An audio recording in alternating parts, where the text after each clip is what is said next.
हरे कृष्णा। आज चर्चा करने का प्रयास करेंगे 17वें अध्याय का 11, 12 और 13 श्लोक।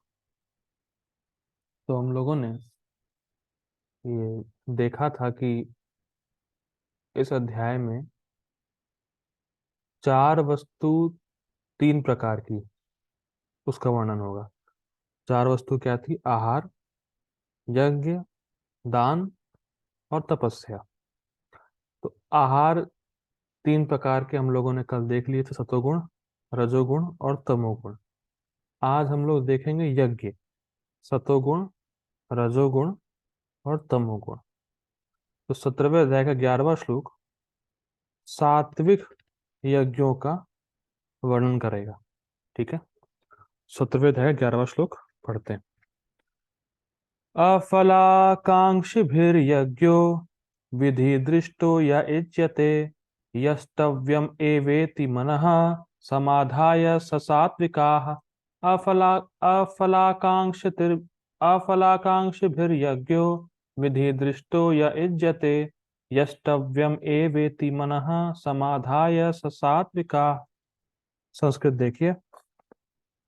अफलाकांक्षिभिर यज्ञो, जिस यज्ञ में फल की आकांक्षा नहीं होती है। और प्लीज ध्यान दीजिएगा, यज्ञ मतलब लोग समझ नहीं पाते कभी कभी।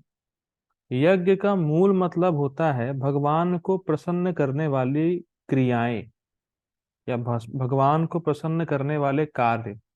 हर समय यज्ञ का मतलब वो मत लीजिए कि अग्नि में कोई आहुति डाल रहा है। क्योंकि यज्ञ सुनते ही हमारे माइंड में वही आता है, अग्नि कुंड है, लोग बैठे हुए हैं, स्वाहा स्वाहा कर रहे हैं। वो भी एक प्रकार का यज्ञ है, पर हर समय वही यज्ञ नहीं होता। यज्ञ का मूल मतलब है भगवान को प्रसन्न करने वाले कार्य। जैसे प्रसाद लेना यज्ञ है, नाम जप करना यज्ञ है। ठीक है, तो यहाँ बात हो रही है कि बिना फल की आकांक्षा के यज्ञ करना। पर अब एक प्रश्न उठेगा, भैया जब कोई फल की आकांक्षा है ही नहीं तो यज्ञ कर क्यों रहे हो? प्रश्न उठता है, जब यज्ञ से कुछ चाहिए ही नहीं तुम्हें तो काहे यज्ञ कर रहे हो? तो यहाँ पे समझना होगा, यहाँ पे मुझे कोई भौतिक फल नहीं चाहिए, इससे मुझे कोई भौतिक वस्तु प्राप्त नहीं करनी। ये बात समझनी होगी। करेक्ट, कोई भौतिक फल प्राप्त नहीं करना है।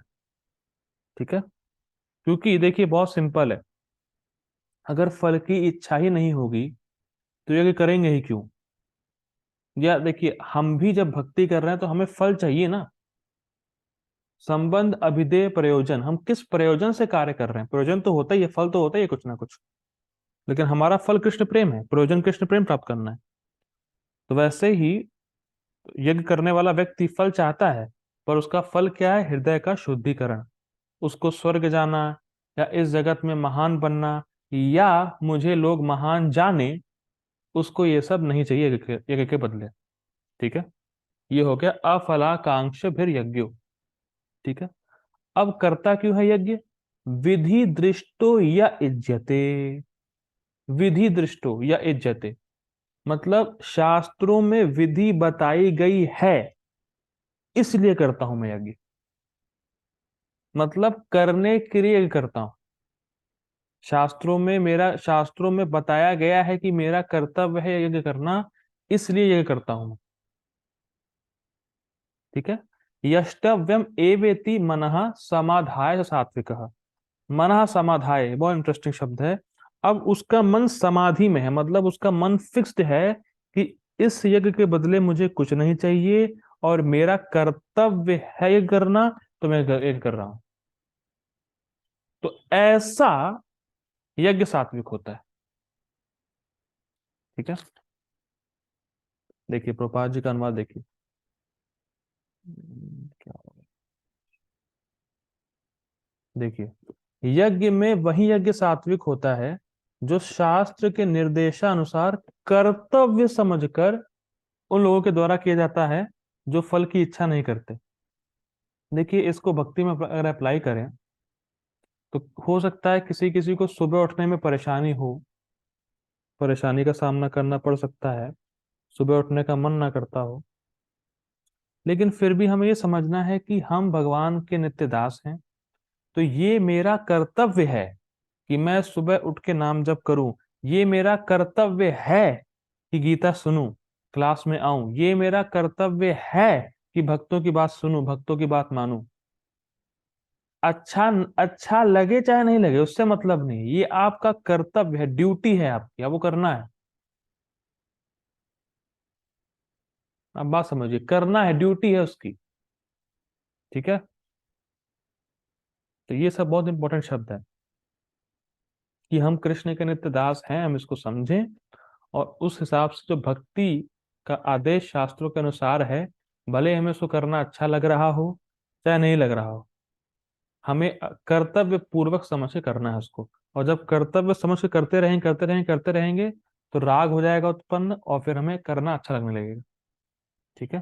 तो अगर नहीं भी अच्छा लग रहा है तो कर्तव्य बुद्धि रखें कि मैं कृष्ण का नित्य दास हूँ, मुझे कृष्ण की सेवा करनी है, मेरा एकमात्र यही स्वरूप है कृष्ण की सेवा करना, तो मेरी ड्यूटी है कि मैं कृष्ण की सेवा करूँ। ये सत्वगुण का लक्षण है। ठीक। गीता भूषण टीका देखिए, भगवान अब यहाँ तीन प्रकार के यज्ञों का वर्णन 3 श्लोकों में करेंगे, स्पष्ट है। वह यज्ञ जिसे फल की इच्छा से रहित होकर किया जाता है और जो शास्त्र के विधान के द्वारा किया जाता है विधि दृष्टा, तो ऐसे यज्ञ सत्वगुण में होते हैं। कि विधि दृष्टा का अर्थ है कि क्या शास्त्र में है, क्या आ गया है, उस हिसाब से यज्ञ कर रहा हूं। और इस युग में प्राय आप देखेंगे ये इस प्रकार से यज्ञ करना लुप्त हो चुका है। मैं बहुत धीरे जा रहा हूँ, बहुत इंटरेस्टिंग है। विधि दृष्टा, शास्त्र में मेरे लिए क्या बताया है, शास्त्र में मेरे लिए कैसे यज्ञ करना बताया गया है, और उसको मैं वैसे ही कर रहा हूं कर्तव्य समझकर, या बिना किसी फल के। और प्रायः इस प्रकार की धारणा इस युग में समाप्ति हो चुकी है।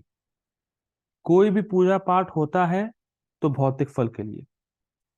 आप किसी से, मैं चैलेंज तो नहीं करूंगा, ये चैलेंज ही कर रहा हूँ, ठीक है। तो वीडियो देखेगा उसके लिए भी, जो यहाँ पे उसके लिए भी। आप किसी से भी मिले हैं अपने जीवन काल में जो ये बोले कि भाई साहब हमने ब्राह्मण को बुलाया है, घर में हवन है हृदय के शुद्धिकरण के लिए? कभी सुना है ये कि हमारे घर में पूजा है जिससे हमारा हृदय शुद्ध हो, इसलिए ब्राह्मणों को बुलाया है? चैलेंज है, किसी ने सुना हो तो, या कोई ऐसा व्यक्ति मिला हो आपको कि हमारे घर पे हवन है और उसका उद्देश्य है हमारा हृदय का शुद्धिकरण? कभी नहीं सुना होगा, कोई व्यक्ति मिला ही नहीं होगा ऐसा। प्राय मिलते हैं तो भौतिक फल के लिए कराते हैं, सब जो भी कराते हैं तो। लेकिन जब हम इस्कॉन में भक्तों के संग में आते हैं, तब सुनते हैं कि भैया हृदय का शुद्धिकरण बहुत जरूरी है, हृदय को शुद्ध करना चाहिए, जप करना चाहिए, तब सुनते हैं।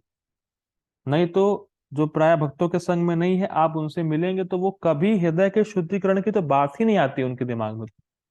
मतलब उनको लगता ही नहीं कि हृदय गंदा है हमारा, उसको शुद्ध करने की जरूरत है। लेकिन जब भक्तों के संग में आते हैं तो समझ में आता है कि हमारा हृदय कितना काम क्रोध लोभ से भरा है, इसको साफ करना है, कचरे को बाहर निकालना है जप करके। तो मेरा हृदय शुद्ध हो, इसलिए भक्ति करना है। देखिए, कुछ आउट ऑफ द ट्रैक बातें हैं, लेकिन बोलना बहुत जरूरी रहता है कभी कभी। देखिए, सतो गुण का एक मुख्य लक्षण आप समझ जाइए। अगर आप सतो गुण का लक्षण समझ जाएंगे तो आप खुद ट्रैक पर कर पाएंगे कि आप सतो गुण में है कि नहीं। देखिए, मैं एक पहले बोलूंगा स्टेटमेंट प्रभुपाद जी का, फिर आगे बढ़ेंगे। प्रभुपाद जी बोलते थे, first you become conscious then Krishna conscious. ठीक है, इसका मतलब समझिए। सतोगुण में जो व्यक्ति होता है वो कॉन्शियस रहता है। और कॉन्शियस होने का सिम्टम क्या है? कॉन्शियस होने का सिम्टम तीन है, तीन प्रश्न है। कॉन्शियस होने का सिम्टम, क्या कर रहे हैं, क्यों कर रहे हैं, और कैसे कर रहे हैं। अगर इन 3 प्रश्नों के उत्तर आपको पता है, देन यू आर कॉन्शियस। मैं नाम जप कर रहा हूं, क्यों कर रहा हूं? शास्त्रों का आदेश है, और मैं कृष्ण का नित्यदास हूं। कैसे करना है? ये इंटेंशन रख के कि इससे मुझे भौतिक कुछ नहीं चाहिए और कृष्ण का प्रेम चाहिए। समझ में आ रहा है? और क्या कर रहा हूं? अपनी जो रियल ड्यूटी है वही कर रहा हूं। आपको समझ में आ रहा है? या देख, कभी कभी लोग ऐसा करते हैं। देखिए, कभी कभी क्या होता है, आरती चल रही है और वहां जप कर रहे हैं, तो ना उनका जप में मन लग रहा है, ना आरती में मन लग रहा है। तो ही इज नॉट कॉन्शियस क्यों कर क्या रहा है। या कभी कभी जब भक्तों से बात होती है, जब जैसे कोई जब दिया जाता है इंस्ट्रक्शन कि भैया आप ये फॉलो करिए, प्रभु जी आप ये फॉलो कीजिए, माता जी आप ये फॉलो करिए, हाँ हाँ करेंगे करेंगे करेंगे, पर नहीं करते। तो they are not even conscious कि वो जो कर रहे हैं और जो बोला गया है वो एक ही है। देखिए, बहुत गंभीर बात है ये। क्या कर रहे हैं, क्यों कर रहे हैं, और कैसे कर रहे हैं। अगर ये 3 चीज आपको पता है, देन यू आर इन सतोगुणा, मोड ऑफ गुडनेस। कई बार मैं भक्तों से बोलता हूं आपको ऐसा नहीं ऐसा करना चाहिए, ऐसा नहीं ऐसा करना चाहिए, लेकिन देखते हैं कि वो वैसा करते नहीं है। So they are not even conscious कि वो भक्तों की बात मान रहे नहीं मान रहे। उनको लगता है हाँ सही कर रहे हैं हम। अगर सही कर रहे होते तो करेक्शन देता क्यों? बहुत गंभीर बात है। अगर आप सही ही कर रहे होते तो करेक्शन देता क्यों आपको? तो they are not even conscious कि वो जो कर रहे हैं वो किस लिए कर रहे हैं, क्यों कर रहे हैं, और क्या कर रहे हैं। ठीक है ना? जैसे मैं कई भक्तों को देखता हूँ, नाम जप करते हैं, हरे कृष्ण कृष्ण कृष्ण, हरे राम कृष्ण कृष्ण हरे हरे, ये बोलते हैं। They are not even conscious कि उनके मुंह से निकल क्या रहा है।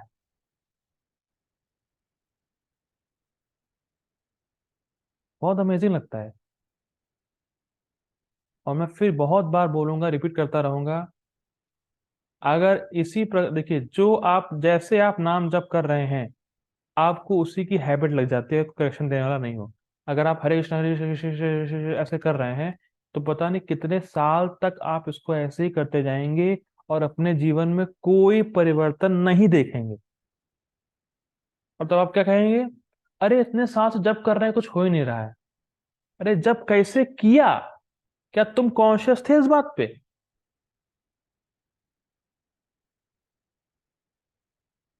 ठीक है, बहुत महत्वपूर्ण बात है। तो इसीलिए जब भी भक्तों से हमें कुछ इंस्ट्रक्शन मिले,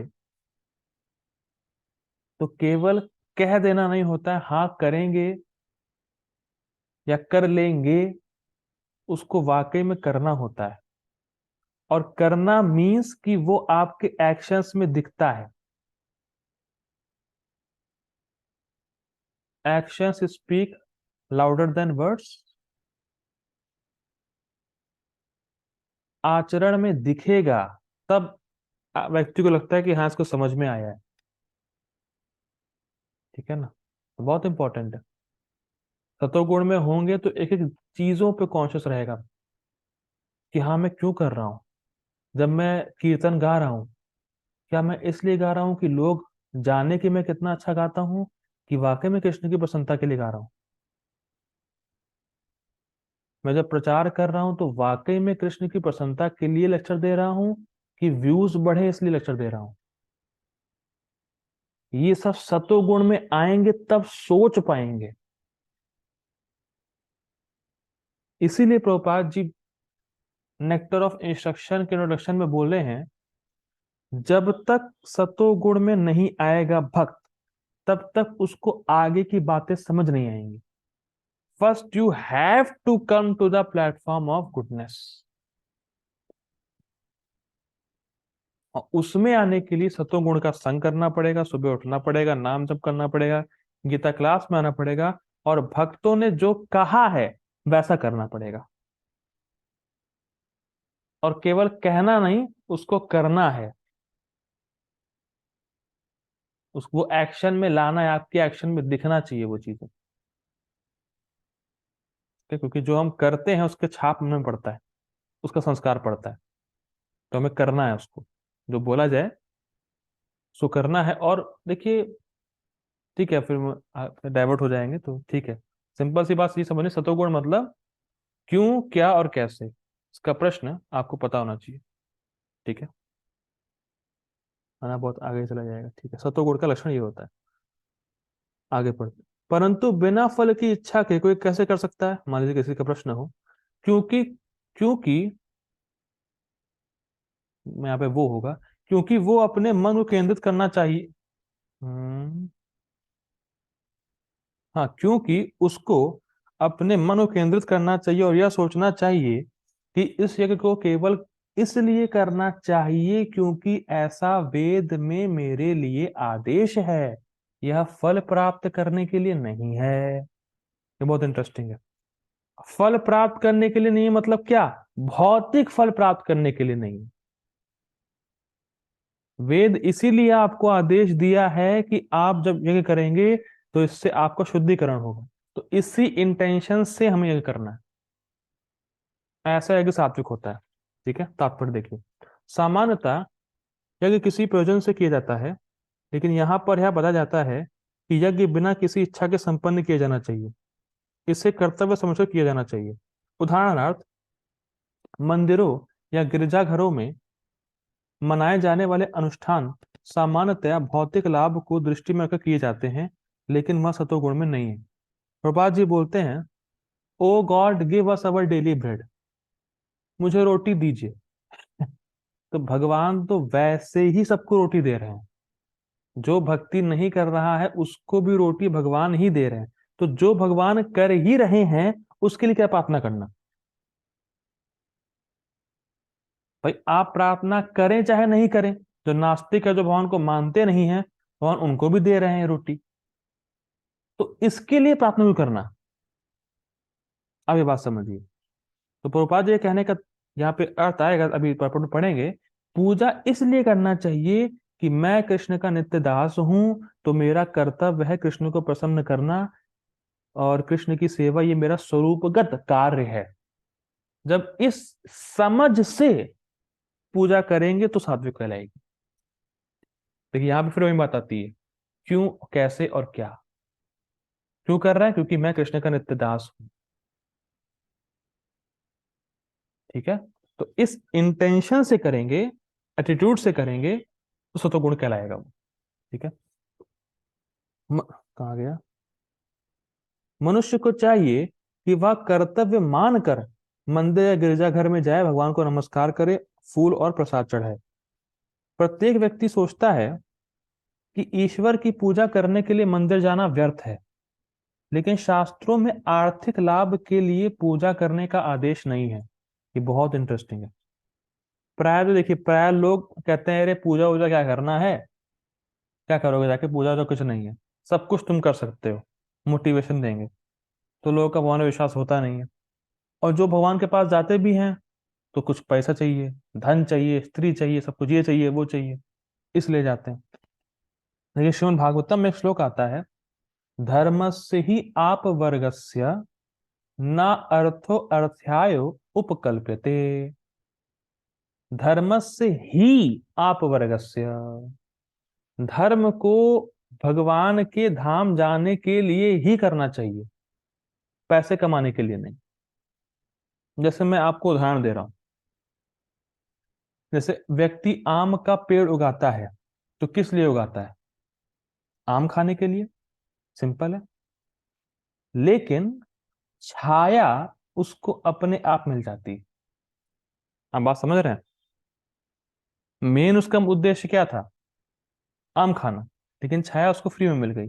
तो जब आप धर्म करते हैं तो भौतिक लाभ तो आपको अपने आप ही मिल जाते हैं, तो उसके लिए नहीं धर्म करना है, धर्म करना है मुक्ति के लिए, भगवान के धाम जाने के लिए। ठीक है, तो शास्त्रों में कहीं आदेश नहीं है कि आप भगवान के पास जाएं कुछ भौतिक मांगने के लिए।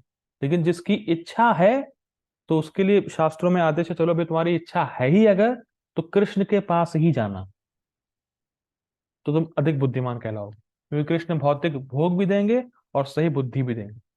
ठीक है। मनुष्य को चाहिए कि केवल अर्चा विग्रह को नमस्कार करने जाए, इससे मनुष्य सतोगुण को प्राप्त होगा। प्रत्येक सभ्य नागरिक का कर्तव्य है कि वह शास्त्रों के आदेशों का पालन करे और भगवान को नमस्कार करे। इस पे महाराज जी कथा बताते हैं कि सूरदास नाम के एक बहुत बड़े भक्त हुए वृंदावन में। तो वो अंधे थे। तो, तो सूरदास नाम के भक्त प्रतिदिन बांके बिहारी के मंदिर जाते थे, लेकिन अंधे थे वो। तो एक दिन एक व्यक्ति ने पूछा, अरे भैया सूरदास जी, आप तो अंधे हैं, आप क्यों आते हैं मंदिर? आप तो बांके बिहारी को देख नहीं सकते, तो आते ही क्यों हैं? कहा सूर्य, बहुत सुंदर सूरदास जी ने जवाब दिया। सूरदास जी ने कहा, ठीक है मैं तो अंधा हूं, लेकिन क्या बाकी बिहारी भी अंधे हैं? बाकी बिहारी तो देख रहे हैं ना कि उनका दास आया, हाजिरी लगाया और चला गया। बहुत सुंदर। इस पे महाराज जी कह रहे थे, मान लीजिए कोई व्यक्ति मंगल आरती जाना चाहिए, वैसे मान लीजिए कोई मंगल आरती जा रहा है और एक दिन मिस हो जाती है, तो ये मत सोचिए कि भगवान को याद नहीं रहता। भगवान भी सोचते हैं, ओ आज वो नहीं आया। Please, it is not one sided कि हम भगवान को देखने जा रहे हैं, भगवान भी देखते हैं और भगवान भी सोचते हैं, अरे यार आज वो क्यों नहीं आया मंगल आरती में। जैसे मेरी क्लास में कुछ डिवोटीज आते हैं, और जब नहीं आते तो मुझे भी फिक्र होती है, भाई क्यों नहीं आया। मैं पूछता हूँ, मैसेज करता हूँ, भैया क्यों नहीं आया, क्या हो गया। तो जब एक साधारण मैं सोचता हूँ कि चलो क्यों नहीं आया, क्या है, तो भगवान का तो शाश्वत संबंध है, भगवान तो सबसे प्रेम करते हैं, अतः प्रेम करते हैं। तो भगवान देखते हैं कि अरे आज क्यों नहीं आया मंगल आरती, आज क्या हो गया। बहुत सुंदर है, हम ही भगवान को नहीं देख रहे, भगवान भी हमें देखते हैं। ठीक है, इसीलिए मंगल आरती जाना चाहिए। बहुत सुंदर सुंदर बातें हैं। आगे पढ़ते हैं। ये हो गया सात्विक यज्ञ। अब है राजसिक यज्ञ। अभिसंधाय तु फलम दंभार्थम अपि चैव यत् इज्जते भरत श्रेष्ठ तम यज्ञम विधि राजसम। अभिसंधाय तु फलम दंभार्थम अपि चैव यत् इज्जते भरत श्रेष्ठ तम यज्ञम विधि राजसम। तू फलम अभिसंध्याय, लेकिन, तू मतलब लेकिन, लेकिन मतलब पिछले से लिंक है। तू फलम अभिसंधाय, लेकिन जो फल की इच्छा से किए जाने वाले यज्ञ हैं, वो कैसा फल? भौतिक फल। पुत्र चाहिए, धन चाहिए, स्त्री चाहिए, प्रॉपर्टी चाहिए। ठीक। एक पहला पॉइंट ये। और दंभा अर्थम अपि, एक तो भौतिक फल की इच्छा से आप यज्ञ करना, और दूसरा दंभ के लिए यज्ञ करना। दंभ मतलब मैं धार्मिक हूं नहीं और ना होना चाहता हूं, पर बहुत बड़े धार्मिक के रूप में जाना जाना चाहता हूं, तो इस कारण से यज्ञ करना। तो दो कारण है, देख क्या है। एक तो भौतिक फल और दंभ। ठीक है। इज्जते भरता श्रेष्ठा तम यज्ञम विधि राजसम।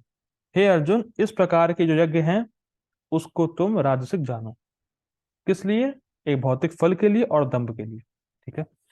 ये दो राजसिक यज्ञ हैं। लेकिन हे भरत श्रेष्ठ, जो यज्ञ किसी भौतिक लाभ के लिए गर्ववश किया जाता है, उसे तुम राजसी जानो। ठीक है। गीता भूषण टीका। यह जानो कि स्वर्ग और अन्य फल प्राप्त करने के उद्देश्य से किए जाने वाले यज्ञ या अपनी महानता प्रदर्शित करने वाले यज्ञ रजोगुण में होते हैं। इसकी व्याख्या नहीं करना, स्पष्ट है। तात्पर्य, कभी कभी स्वर्ग लोक पहुंचने या किसी भौतिक लाभ के लिए यज्ञ तथा अनुष्ठान किए जाते हैं, ऐसे यज्ञ अनुष्ठान राजसी माने जाते हैं। स्पष्ट है। आगे पढ़ते हैं। अब है तामसी यज्ञ। विधिहीनम असृष्टानम मंत्रहीनम अदक्षिणम श्रद्धा श्रद्धाविर श्रद्धाविरहितम यज्ञम तामसम परिचक्षते, विधिहीनम असृष्टान्नम मंत्रहीनम अदक्षिणम, श्रद्धाविरहितम यज्ञम तामसम परिचक्षते। संस्कृत देखिए, विधिहीनम, जिसमें विधि नहीं होती है। ठीक है, ये कोई ज्वाइन हुआ है शायद, ओके क्या हो गया।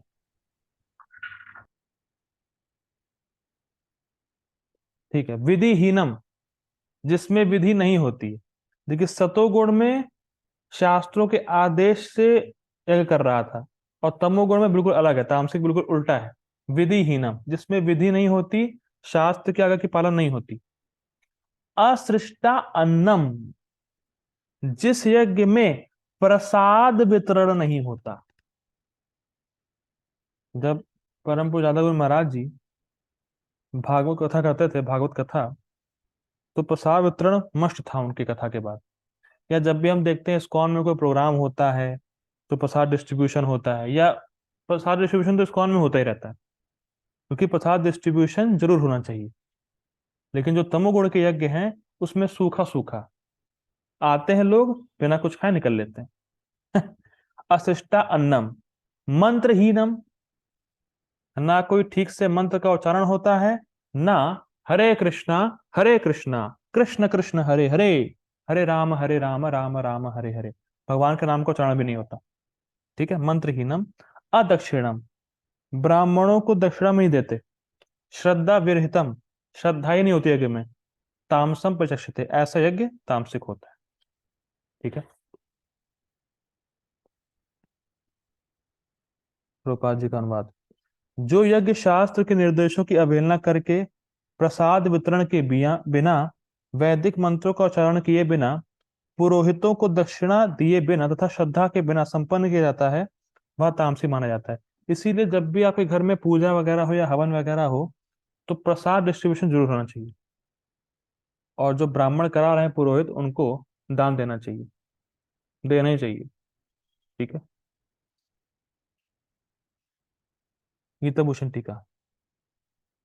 अश्रेष्ठ अन्नम, अर्थात जिस यज्ञ में अन्न का दान नहीं होता, स्पष्ट।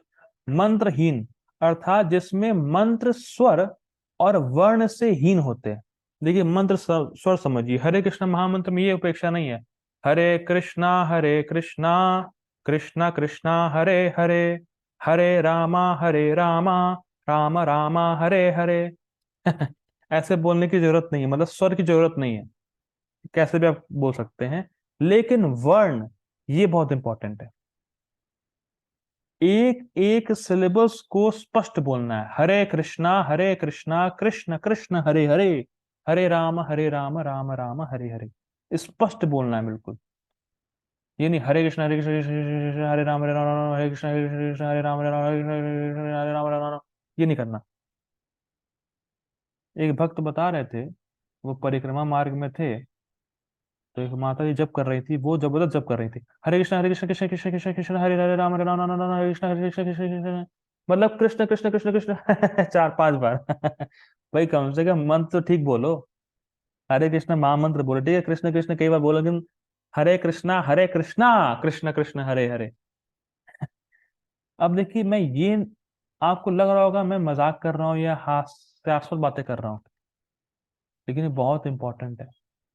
इसीलिए किसी को भी एकदम से 16 माला कराना उचित नहीं है, क्योंकि फिर वो देखेगा मेरी माला कब जल्दी पूरी हो। बहुत इंपॉर्टेंट है, बहुत सुंदर बात बोलने वाला हूं, प्लीज ध्यान से सुनिएगा। Rounds does not purify us, chanting purify us. Round बढ़ाने के चक्कर में प्रोनाउंसिएशन गड़बड़ मत करिए, मत करिए, मत करिए।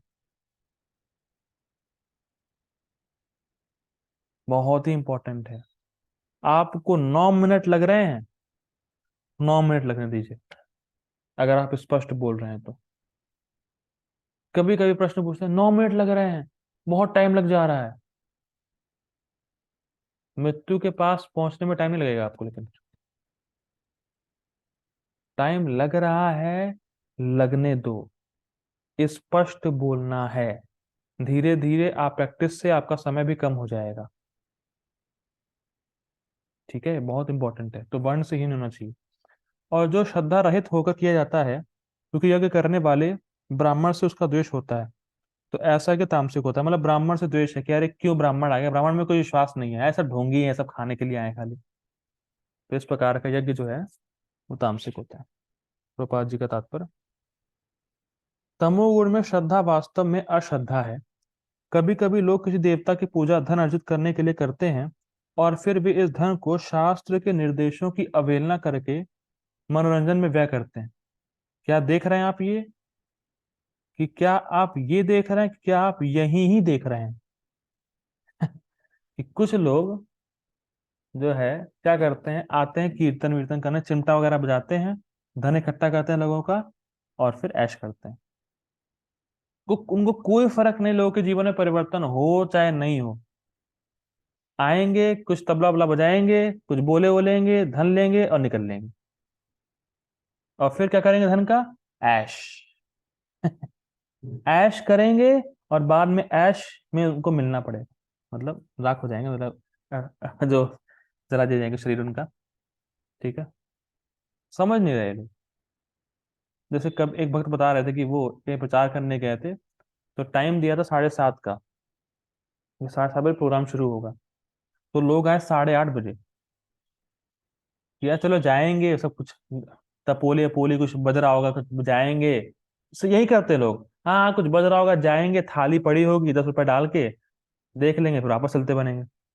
लेकिन जब वो वहां पहुंचे, देखे क्लास हो रही है, तो लोग चौंक गए, अरे क्लास, हमें तो लगा था खाली चिमटा बजेगा यहाँ पे, जो क्लास भी करते हैं इस्कॉन के भक्त।